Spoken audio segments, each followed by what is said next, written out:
Gaza के पश्चिम Jabalia में Hamas के गढ़ पर इजराइल की भीषण बमबारी देखने को मिली। इजराइल की सेना ने हमास आतंकियों के गढ़ पर कब्जे का दावा किया है। ये बड़ी खबर आप देख रहे हैं। पश्चिम जबालिया वो इलाका है गाजा का जहां पर सुरंगों का सबसे बड़ा जाल है, हमास का सबसे बड़ा गढ़ कहा जाता है, और उसी को इजराइल ने अब टारगेट किया है। भीषण बमबारी की गई है। कोशिश तो यह भी थी कि जमीनी हमला भी किया जाए और यहां पर छिपे हुए हमास के कमांडरों को तबाह किया जाए, बर्बाद कर दिया जाए।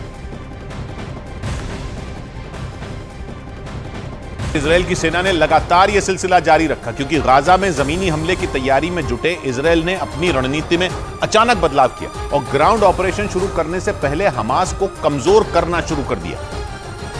क्योंकि इजराइल की सेना का बयान आया था कि वह हमास पर जमीनी हमले से पहले उसकी पूरी तैयारी करना चाहता है और इसीलिए उसने अपना प्लान थोड़ा सा बदल दिया, और जिसके तहत इजराइल की गिवाती ब्रिगेड ने हमास के सुरक्षित ठिकानों का पता लगाया और उत्तरी गाजा में हमास के ठिकानों पर सिलसिलेवार हमले शुरू कर दिए, जिसके बाद इजराइल की सेना ने सर्जिकल स्ट्राइक में हमास के 600 ठिकाने बर्बाद करने का दावा किया। मतलब 26 अक्टूबर के बाद से इजराइल की गिवाती ब्रिगेड बेधड़क होकर उत्तरी गाजा में घुस रही और टारगेटेड स्ट्राइक कर रही। मतलब जिन जगहों को इजराइल की सेना ने चुना है उन जगहों को तोप से उड़ा दिया जाता है। इजराइल की सेना का कहना है कि उसकी इस रणनीति में हमास के कई टॉप कमांडर ढेर हो गए।